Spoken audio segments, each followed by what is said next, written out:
Habib dipanggil oleh Gus Dur untuk ketemu empat mata. Lah bagaimana empat mata, Gus? Kita sama-sama nggak punya mata. Taufiq Kiemas has every reason to be laughing. He's one of the most powerful men in Indonesia today. But even here, he's still relatively unknown. Who is he? He's the husband of Vice President Megawati Sukarnoputri. Sooner or later, she'll be president. And when that happens, his power will be even greater. That prospect is causing some concern. Taufiq Kiemas is a power broker par excellence. He has been working hard to get his men and women in the party, in the whole political party apparatus, and eventually he began to develop this political apparatus into a kind of business network. Makes one question: who is the future? Who will be the future president of Indonesia? Is it Megawati Sukarnoputri or is it actually Taufiq Kiemas? Kalau saya lebih mampu, saya jadi pemimpin, Pak David. Saya pasti tidak lebih mampu dari Bu Mega itu aja. Dari kepemimpinan ya. Kalau rumah tangga saya nggak bisa. Mungkin saya bosnya.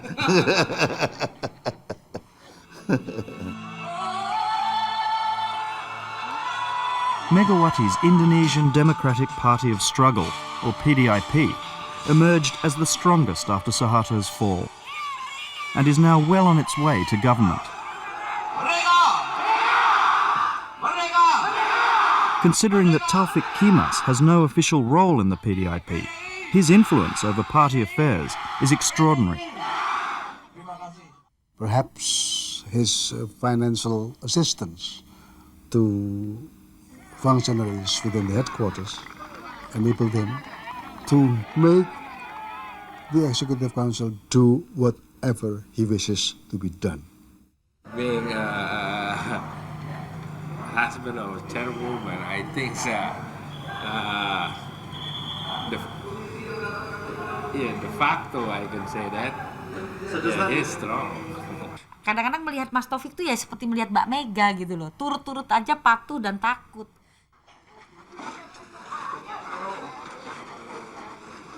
He's no Dennis Thatcher, sipping gin at home while his wife Margaret went off to work.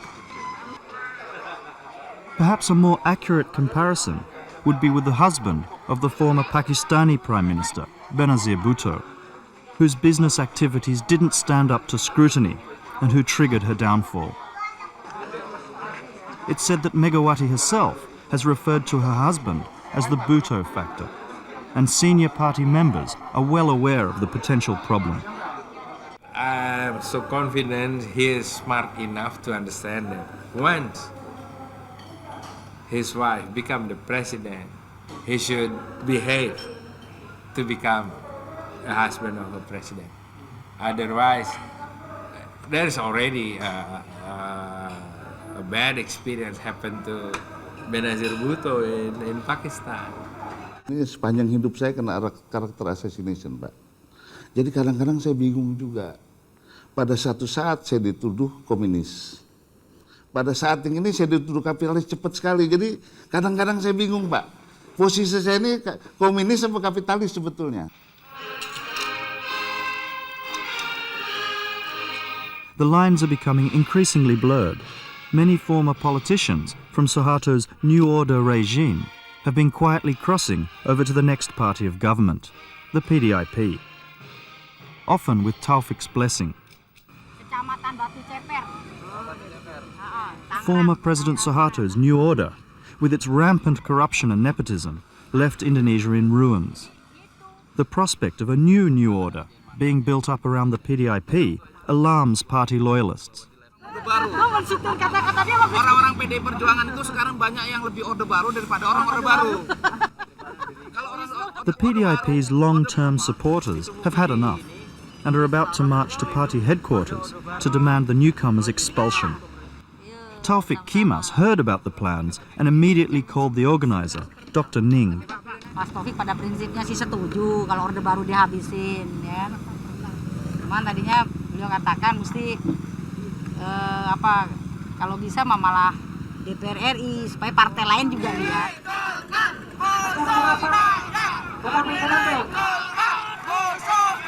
Despite Taufiq's attempts to water down the protest, Dr. Ning and her colleagues are going ahead with their plan to march on their own party headquarters.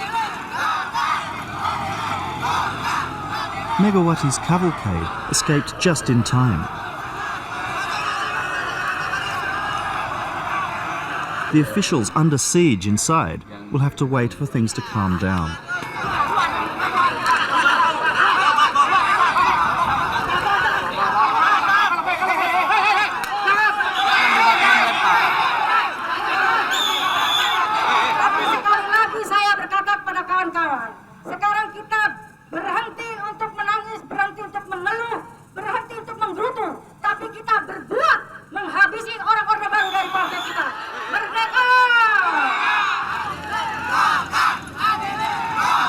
Their main target is millionaire Arifin Panigoro. He was a leading figure in the new order. He's now the leader of the PDIP's parliamentary faction, and he's currently under investigation for corruption. Get rid all of this Orde Baru clan from the party. So that's you they're talking about. It's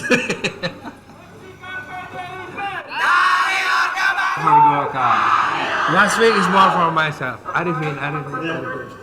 Does it make you feel proud or that you're suddenly famous or angry? No. I'm famous already. I don't need that effort to make me more famous, you know.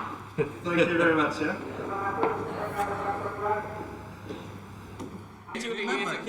It is more important to be human than to be important. The statement just he said is very, very important. Arifin Panigoro may be unpopular, but he's very important to the PDIP. He's an oil baron, and it's an open secret that his fortune is now filling the party's war chest. I have enough money, I'm with that. So I'm going to participate in an activity. I can contribute to some of the money. But perhaps more important is his circle of rich friends, a group he can squeeze for money. I have lots of friends. I have some friends that I can,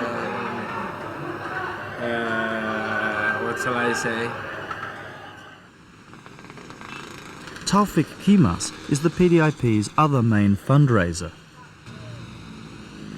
He too has been able to channel money from oil into his wife's party. This petrol station is one of 12 he owns around Jakarta.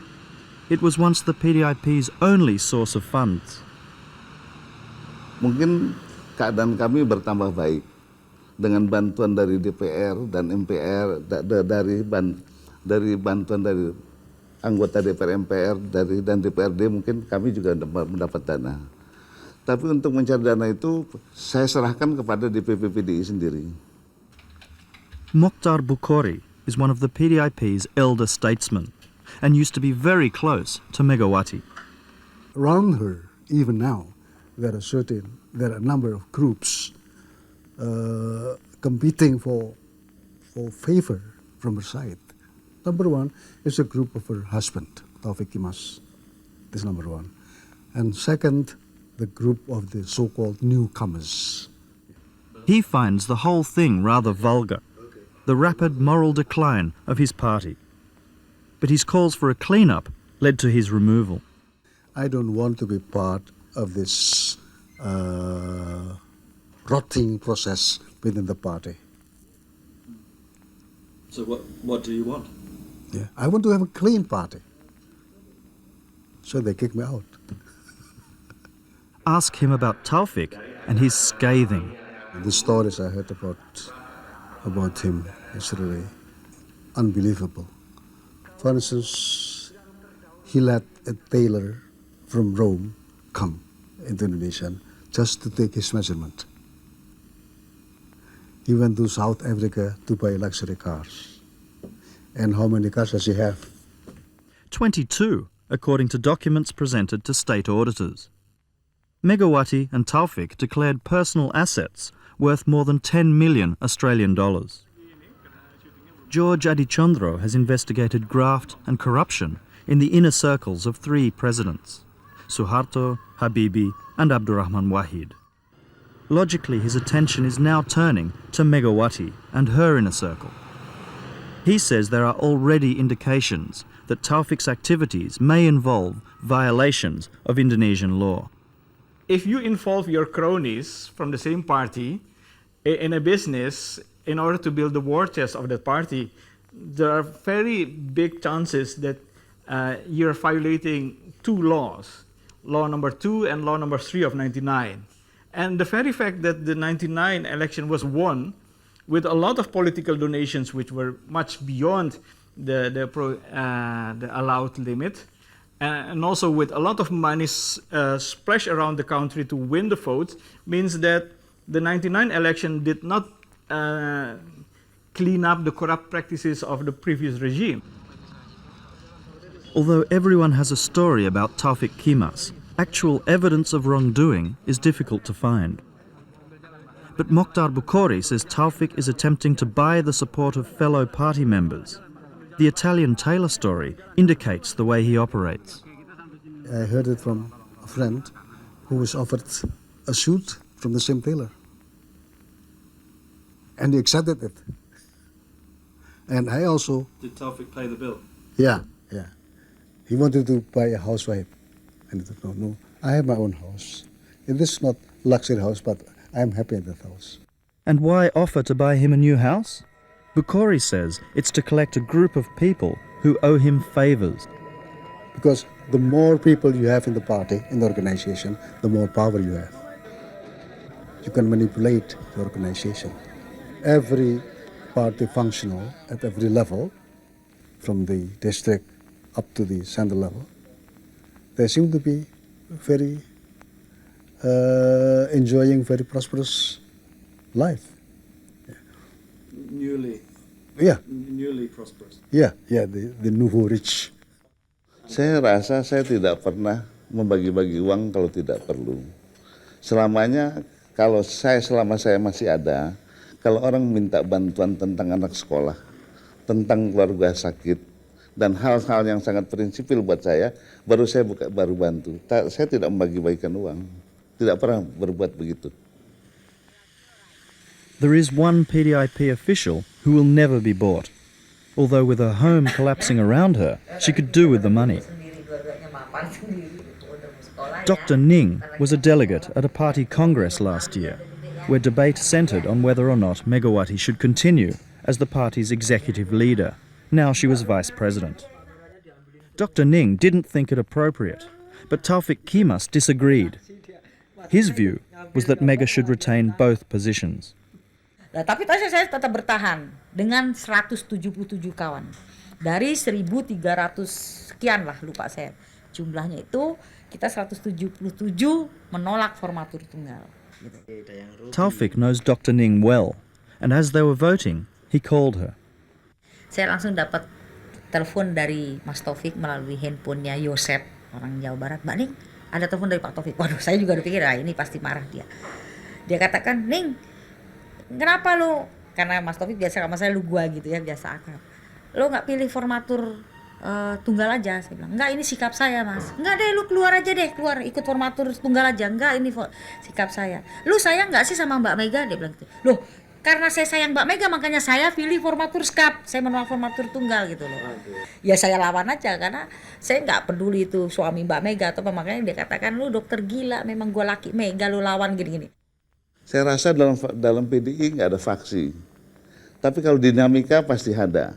Dengan 35 juta anggota partai, dinamika itu selalu ada. Tidak mungkin kalau tidak ada dinamika. Tapi mengenai faksi saya rasa hampir tidak ada sama sekali.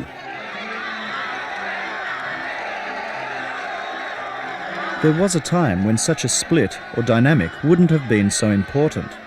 When Megawati was leading a minority party and Taufiq was just a businessman.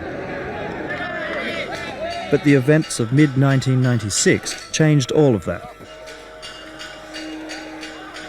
After a standoff lasting several weeks, on the 27th of July, Suharto's soldiers and thugs attacked the then PDI headquarters in Jakarta. Public sympathy for the brave housewife soared, After all, she'd stood up to the dictator.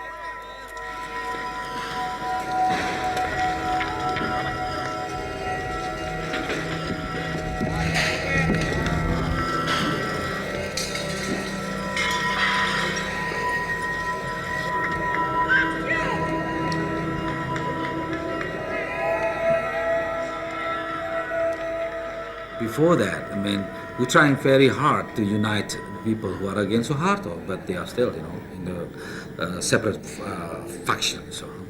But starting 27th of July, she becomes then the symbol of resistance against Suharto. In the days of violence that followed, Dr. Ning, a medical doctor, treated hundreds of victims of state-sponsored thuggery. Scores of young activists were killed, and to this day, many are still missing. Saya menjahit orang itu tanpa overdose, tanpa ada alkohol, tanpa sterilisasi, tapi kok yang nggak ada yang infeksi gitu. Dan orang-orang tuh dijahit juga tenang aja, padahal kan itu rasa sakit luar biasa, nggak ada anestesi. Dan saya dari satu ke satu, orang tuh nggak pakai cuci tangan, nggak pakai handscoon apa. Dan itu seperti zaman perang aja lah gitu. Dan klinik sudah dimasuki 8 tentara. Dan ketika nggak lama lagi, setengah jam kemudian, rumah ini juga sudah dimasuki tentara. At a memorial celebration on the first anniversary, she was arrested, and her daughter became Indonesia's youngest political prisoner. Only 33 days old, she too was incarcerated. It was Megawati herself who bailed them out.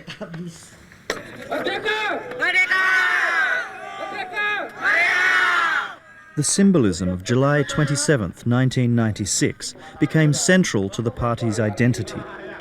5 years on, it's now central to the party's disunity. No one has ever been prosecuted for the attack on PDI headquarters, and it now looks as though elements in the PDIP itself have no desire to see the past revisited. There is no straight answer, political response or moral response from the PDIP. This is the wound of the past, so has to be clarified.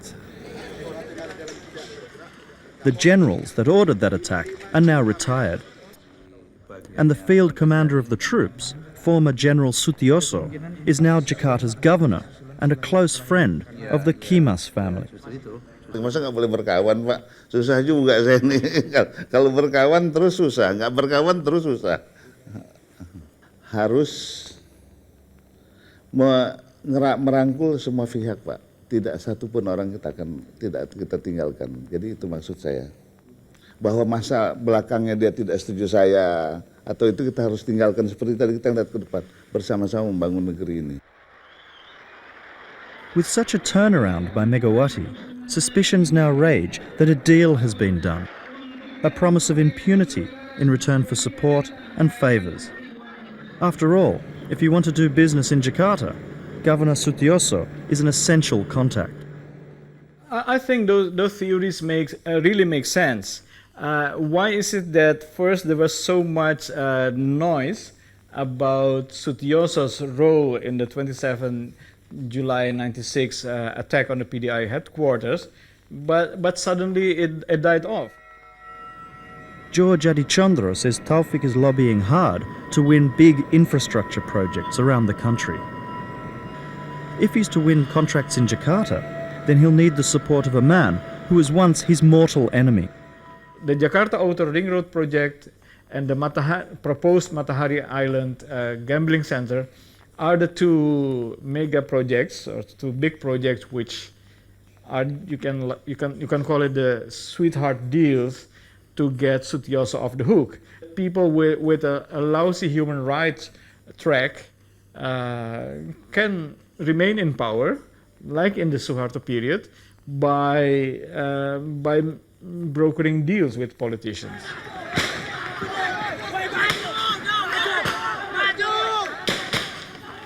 With instability the order of the day throughout Indonesia, control of the party and its financing is not enough to win power. Taufiq also needs his own private armies, of which he controls 3. on rumours that the city's petrol stations would be attacked by students protesting fuel price rises, the party's official paramilitary wing, Satgas, went on a 24-hour rotating guard. But not at all the city's petrol stations, only those run by Taufiq Kiemas. 200 metres down the road, workers at a rival station would have to defend themselves alone. It was clear the security apparatus was only following orders. The party's security wing protecting the family's business. Saya juga punya atasan, atasannya punya atasan. Jadi atasan saya juga perintah, atasan saya juga perintahnya dari mana saya juga kurang tahu. Pokoknya ada komando, dengar komando kan dari HT. Dengar komandonya dari sini. Suruh berangkat, udah kemari, udah nggak ada tahu lagi. Pusatnya di mana?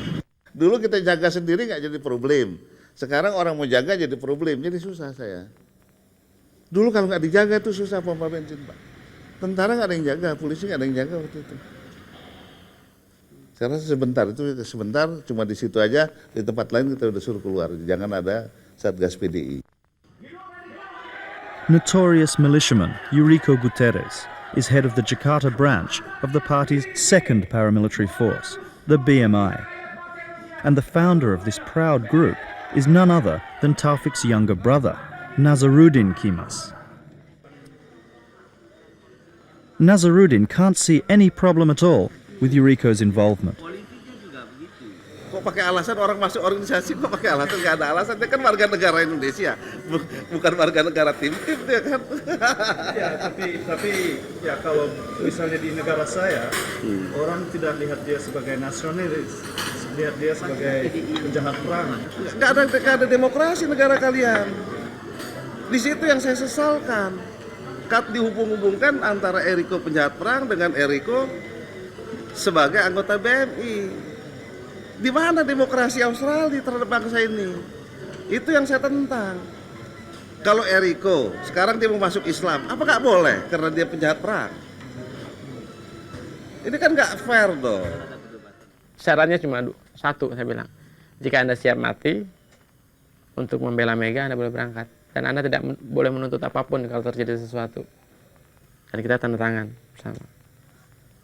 Udah. Inspektur. The third party militia, Brigas, is led by Pius Lustrilanang. Kemudian ada anggota berkelahi karena mereka rata-rata keras, preman. Ya. Anda harus keluarkan mereka dari penjara karena persoalan-persoalan semacam itu. Pius now leads 1,000 thugs, and his allegiance to Taufiq is clear. Kenal dengan baik, sangat baik. Ya, saya punya hubungan sebagai teman aja. Kalau organisasi ini tidak punya hubungan apapun. Pius, like Taufiq, is from Palembang in South Sumatra. George Adichandra sees a pattern emerging with these hometown contacts. He calls them the Palembang Mafia. The Palembang Mafia is simply a catchword to show how Taufiq Kiemas began to build his power base within the parliament, the national parliament, and also within the party, with a lot of people who come from Palembang, from South Sumatra. The Palembang Mafia has been successfully incorporating some leaders from the student movement and from the pro-democracy movement who are now working very closely with, not just with Taufiq Kiemas, but with the Kiemas brothers to protect their business interests and to enhance their business interests. Apa ini yang disebut oleh George itu mafia Palembang? Ini kan kebetulan, koinsiden. Taufiq Kiemas dekat dengan beberapa orang Palembang, ya, yang selalu mengiringi dia kemana-mana. Tetapi mereka sekedar pembantu dia. Ya. Mereka perangkat di bawah dia. Ya. Bukan yang mengatur dia. Jadi di belakang dia. Justru mereka berada di depan, bukan di belakang. Jadi saya bisa mengerti lah kenapa ada yang namanya mafia Palembang. It's ironic that a party once known for its anti-military stance now operates 3 paramilitary forces. Pius embodies this contradiction. He was once a student leader and pacifist, kidnapped by the military for his anti-militarism in the dying days of the Suharto regime. Disiksa, disetrum, dipukulin, direndam di air, macam-macam lah. In a bizarre backflip, Pius has embraced the militarism of his captors, whose brutality he now refuses to condemn. Saya tidak akan marah ya kepada tim mawar, ya, karena mereka hanya pistol yang ditembak oleh pemegang pistol, dan pemegang pistolnya adalah Suharto.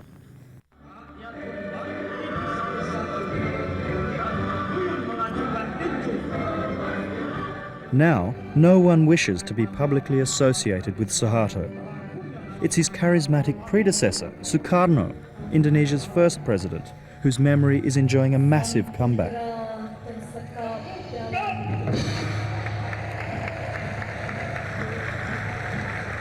Taufiq's ticket to power and influence comes from being married to Megawati Sukarnoputri. Sukarnoputri means daughter of Sukarno.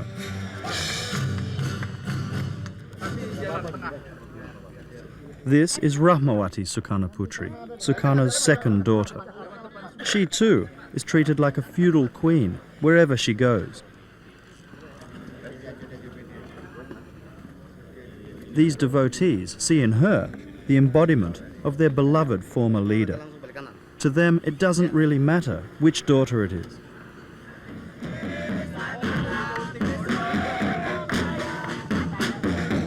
And here, in East Java, in the town her father is buried, both sisters have arrived, alongside hundreds of thousands of supporters, all hoping to get close to the Sukarno magic. One of his 9 wives, Dewi Sukarno, came all the way from Tokyo. Her most recent claim to fame was for slapping Imelda Marcos at a society party. Permadi the mystic showed up. He claims to be the conduit to Sukarno in the afterlife. And the other Sukarno children, Sukmawati, Guntur and Guru. When the president spoke, he was upstaged by a noisy part of the crowd, who perhaps saw him as a gatecrasher at a family gathering. Saudara di sana itu harap berhenti. Saudara berhenti. Kalau Anda teriak-teriak begitu berarti menurunkan nama Ibu Mega ya? Mau? Then their hero, not scheduled to speak, decided she would.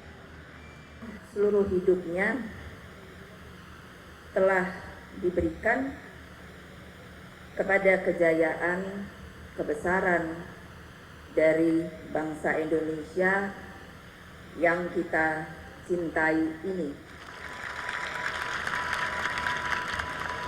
Meanwhile, Taufiq has been using his wife's name to open doors in capital cities around the world. In New Delhi, the man who holds no official role in his party met the Prime Minister and President. In Washington, he was given top-level access to government and military figures. And trips are planned to Tokyo, Beijing and Kuala Lumpur. In Jakarta, at his wife's official residence, he's working hard on the domestic front. This is raw politics, Indonesian style. First gather all your opponents and then start cutting the deals. Taufiq, the operator, revels in this role. Tonight he's playing host to some very important guests. First, there's Yapto, the undisputed godfather of the nation's many gangsters, a friend to the Suharto kids, and until recently, the head of the organisation which led the charge on Megawati's headquarters on that fateful 27th of July. But here, all of that is incidental. I'm taking care of Mr. Taufiq. His security. Huh? His security. That's a good friend. He got a lot of securities around him. Habib Hussein is a Muslim cleric who spent 12 years in prison for bombing the Buddhist temple Borobudur. The global Islamic group he belongs to was responsible for the assassination of Egyptian President Anwar Sadat. He also controls a militia force, the Pasukan Mujahideen. Considering past Islamic opposition to Taufiq's wife becoming president, Habib is most welcome here tonight. Nggak ada orang lebih ekstrim dari Habib, siapa lebih ekstrim dari Habib ya Habib ya. Iya. Maksud dalam arti kata baik gitu dalam kata baik. It seems that Taufiq Kiemas becomes a more and more important political operator to reckon with, and that he can now build links between Megawati and forces of the new order, like a person like Yapto, as well as the forces of the transition order, the Habibie period, when more and more Muslim groups, militant Muslim groups, started to emerge. Kalau konsolidasi begini kan kalau ada apa-apa udah siap. Jadi tiap malam beginilah. Karena kalau saya lihat grup ini sangat aneka warna. Aneka warna. What brings them all together, apart from opportunism, is their mutual desire to see the back of President Gus Dur, whom they all supported at first. Jadi saya tidak mendukung Gus Dur itu waktu Gus Dur mengerahkan massa di Pasuruan untuk mempertahankan kedudukan dia. Saya rasa sudah tidak demokratis. But the company Taufiq and Megawati keep doesn't inspire much hope for democracy and anti-militarism, which were once core party platforms. Sebab demokrasi kita ini Pak sudah baik. Menurut saya sudah sangat baik. Orang bisa berkomentar tidak. Sebab di Indonesia ini ada dua institusi sangat kuat sekali. TNI sama Presiden. Rahmawati wonders why all those who once lobbied so strongly against her sister are now her greatest allies. Orang-orang yang dulu menolak secara a priori tentang dengan naiknya Mega waktu tahun 99 itu sekarang yang ikut bermain untuk bisa mendukung menaikkan Mega. Jadi pertanyaan kita tentunya ada apa di balik itu semuanya? Permainan apa nih yang sebetulnya mereka lakukan? In fact, it's quite possible that Taufiq Kiemas is a mere puppet in a much bigger show. That the people he's reaching out to for support could hold the seeds of his wife's destruction. In post-Suharto Indonesia, there is always a power behind the throne. And journalist and editor Aristides Katopo believes there is already a move planned against Megawati. A repeat of the campaign against Gus Dur. In this plot, Mega's husband will be the key. They will do the same thing, including character assassination, a lot of disinformation, a lot of, essentially undermining the authority of Megawati. And one means is, of course, to create suspicion about people close around her, and why not begin with her husband? I think they take their inspiration from what happened in Pakistan, and some people say that, in fact, the code name of the operation is Benazir, you know.